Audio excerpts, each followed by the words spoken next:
Good morning, fourth grade, and welcome back. Today we're going to be reading about 13 pages of holes, and as we know, Zero and Stanley found each other again, and they are looking for God's thumb. So, let's see what we find out about that. Chapter 36. They put 4 of the unbroken jars in the burlap sack, in case they might be able to use them. Stanley carried the sack. Zero held the shovel. "I should warn you," Stanley said. "I'm not exactly the luckiest guy in the world." Zero wasn't worried. "When you spend your whole life living in a hole," he said, "the only way you can go is up." They gave each other the thumbs up sign and headed out. It was the hottest part of the day. Stanley's empty canteen was still strapped around his neck. He thought back to the water truck and wishing he had at least stopped and filled his canteen before running off. They hadn't gone very far before Zero had another attack. He clutched his stomach as he let himself fall to the ground. Stanley could only wait for it to pass. The sploosh had saved Zero's life, but now it was destroying him from the inside. He wondered how long it would be before he, too, felt the effects. He looked at the big thumb. He didn't seem to be any closer than when they first started out. Zero took a deep breath and managed to sit up. "Can you walk?" Stanley asked him. "Just give me a second," Zero said. He took another breath then, using the shovel, pulling himself back to his feet. He gave Stanley the thumbs up sign and they continued. Sometimes Stanley would try to go for a long while without looking at God's thumb, the big thumb. He'd make a mental snapshot of how it looked, then wait maybe 10 minutes before looking at it again, to see if it seemed closer. It never did. It was like chasing the moon. That's a metaphor. No, it's a simile. And if they ever reached it, he realized, then they'd still have to climb it. "I wonder who she was," said Zero. "Who?" "Mary Lou," said Zero. Stanley smiled. "I guess she was once a real person on a real lake. It's hard to imagine." "I bet she was pretty," said Zero. "Somebody must have loved her a lot, to name a boat after her." "Yeah," said Stanley. "I bet she looked great in a bathing suit, sitting in the boat while her boyfriend rowed." See, that's funny because we know that Mary Lou is the donkey. So think about a donkey in a bathing suit. Just a little funny. Zero used his shovel as a third leg. 2 legs weren't enough to keep him up. "I got to stop and rest," he said after a while. Stanley was with the big thumb. It still didn't look any closer. He was afraid if Zero stopped, he might never get started again. "We're almost there," he said. He'd wonder which was closer, Camp Green Lake or Big Thumb. "I really have to sit down. Just see if you can go a little..." Zero collapsed. The shovel stayed up a fraction of a second longer, perfectly balanced on the tip of the blade. Then it fell next to him. Zero knelt, bent over with his head on the ground. Stanley could hear a very low moaning sound coming from him. He looked at the shovel and couldn't help but think that he might need to dig a grave. Zero's last hole. "And who will dig a grave for me?" he thought. But Zero did get up, once again, flashing the thumbs up. "Give me some words," he said weakly. It took Stanley a few seconds to realize what he meant. Then he smiled and said, "R-U-N. Zero sounded it out to himself. Run. Run. Good. F-U-N. Fun. The spelling seemed to help Zero. It gave him something to concentrate on beside his pain and weakness. It distracted Stanley as well. The next time he looked up at the big thumb, it really did seem closer. They quit spelling words when it hurt too much to talk. Stanley's throat was dry. He was weak and exhausted, yet as bad as he felt, he knew that Zero felt 10 times worse. As long as Zero could keep going, he could keep going too. It was possible, he hoped, that he didn't get any of the bad bacteria. Zero hadn't been able to unscrew the lid. Maybe the germs couldn't get in either. Besides, maybe the bacteria were only in the jars, which opened easily, the ones he was now carrying in his sack.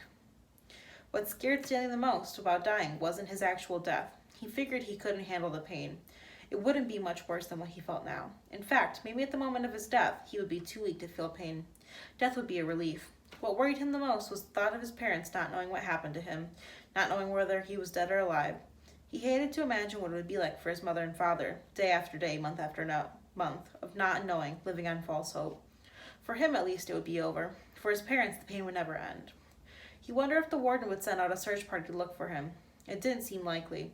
She didn't send anyone to look for Zero. But no one cared about Zero. They simply destroyed his files. But Stanley had a family. She couldn't pretend he was never there. He wondered what she would tell them, and when. "What do you think's up there?" Zero asked. Stanley looked up to the top of Big Thumb. "Oh, probably an Italian restaurant," he said. Zero managed to laugh. "I think we'll get a pepperoni pizza and a large root beer," said Stanley. "I want an ice cream sundae," said Zero, "with nuts and whipped cream and bananas and fudge." The sun was almost directly in front of them. The thumb pointed up towards it. They came to the end of the lake. Huge white stone cliffs rose up before them. Unlike the eastern shore where Camp Green Lake was situated, the western shore did not slope down gradually. It was as if they had been walking across the flat bottom of a giant frying pan, and now they had to somehow climb up to the top of it. They could no longer see Big Thumb. The cliffs blocked their view. The cliffs also blocked out the sun. Zero clutched and groaned at his stomach, but he remained standing. "I'm all right," he whispered. Stanley saw a rut about a foot wide and 6 inches deep running down a cliff. On either side of the rut were a series of ledges. "Let's try there," he said. It looked to be about a 50-foot climb, straight up. Stanley still managed to hold a sack of jars in his left hand as he slowly moved up from ledge to ledge, crisscrossing the rut. At times he had to use the side of the rut for support in order to make it to the next ledge. Zero stayed with him somehow. His frail body trembled terribly as he climbed the stone wall. Some of the ledges were wide enough to sit on. Others stuck out no more than a few inches, just enough for a quick step. Stanley stopped about 2/3 of the way up on a fairly wide ledge. Zero came up alongside him. "You okay?" Stanley asked. Zero gave his big thumbs up. Stanley did the same. He looked above him. He wasn't sure how he'd get to the next ledge. It was 3 or 4 feet above his head, and he didn't see any footholds. He was afraid to look down. "Give me a boost," said Zero. "Then I'll pull you up with a shovel." "You won't be able to pull me up," said Stanley. "Yes, I will," said Zero. Stanley cupped his hands together, and Zero stepped on his interwoven fingers. He was able to lift Zero high enough for him to grab the protruding slab of rock. Stanley continued to help from below as Zero pulled himself up onto the ledge. While Zero was getting himself situated up there, Stanley attached the sack of the shovel by poking a hole through the burlap. He held it up to Zero. Zero first grabbed a hold of the sack, then the shovel. He set the shovel so that the half of the blade was supported by the rock slab. The wooden shaft hung down towards Stanley. "Okay," he said. Stanley doubted that this would work. It was one thing for him to lift Zero, who was half his weight. It was another for Zero to try and pull him up. Stanley grabbed hold of the shovel as he climbed up the rock wall, using the sides of the rut to support him. His hands moved one over the other, up the shaft of the shovel. He felt Zero's hands clasp his wrist. He let go of the shaft with one hand and grabbed the top of the ledge. He gathered his strength and for a brief second seemed to defy gravity as he took a quick step off the wall, and with Zero's help, pulled himself the rest of the way over the ledge. He caught his breath. There was no way he could have done that a few months ago. He noticed a large spot of blood on his wrist. It took him a moment to realize it was Zero's blood. Zero had deep gashes in both hands. He had held to the metal blade of the shovel, keeping it in place as Stanley climbed. Zero brought his hand to his mouth and sucked up his blood. One of the glass jars had broken in the sack. They decided to save the pieces. They might need to make a knife or something. They rested briefly and then continued on up. It was a fairly easy climb the rest of the way. When they reached flat ground, Stanley looked up to see the sun, a fiery ball balancing on top of Big Thumb. God was twirling a basketball. Soon, they were walking into the long, thin shadow of the thumb. "We're almost there," said Stanley. He could see the base of the mountain. Now that we're really almost there, it scared him. Big Thumb was his only hope. If there was no water, no refuge, they'd have nothing, not even hope. Stanley could no longer see Big Thumb. The slope of the mountain was in the way. It became too steep to go straight up. Instead, they zigzagged back and forth, increasing their altitude by small increments every time they changed directions. Patches of weeds dotted the mountainside. They walked from one patch to the other, using the weeds as footholds. As they got higher, the weeds got thicker. Many had thorns, and they had to be careful walking through them. Stanley would have liked to stop and rest, but he was afraid they'd never get started again. As long as Zero could keep going, he could keep going too. Besides, he knew they didn't have much daylight left. As the sky darkened, bugs began approaching the weed patches. A swarm of gnats hovered around them, attracted by their sweat. Neither Stanley nor Zero had the strength to try and swat at them. "How you doing?" Stanley asked. Zero pointed thumbs up. He said, "If a gnat lands on me, it will knock me over." Stanley gave him some more words. "B-U-G-S," he spelled. Zero concentrated hard and then said, "Boogs." Stanley laughed. A wide smile spread across Zero's sick and weary face as well. "Bugs," he said. "Good," said Stanley. "Remember, it's a short U if there's no E at the end. Okay, here's a hard one. How about L-U-N-C-H? Suddenly, Zero made a horrible wrenching noise and he doubled over and grabbed his stomach. His frail body shook violently and he threw up, emptying his stomach of the sploosh. He leaned on his knees and took several deep breaths. Then he straightened up and continued going. The swarm of gnats stayed behind, preferring the contents of Zero's stomach to the sweat on the boys' faces. Stanley didn't give him any more words, thinking that he needed to save his strength. But about 10 or 15 minutes later, Zero said, "Lunch." As they climbed higher, the patches of weeds grew thicker, and they had to be careful not to get their feet tangled in the thorny vines. Stanley suddenly realized something. There hadn't been any weeds in the lake. Weeds and bugs, he said. There's got to be water somewhere. We must be getting close.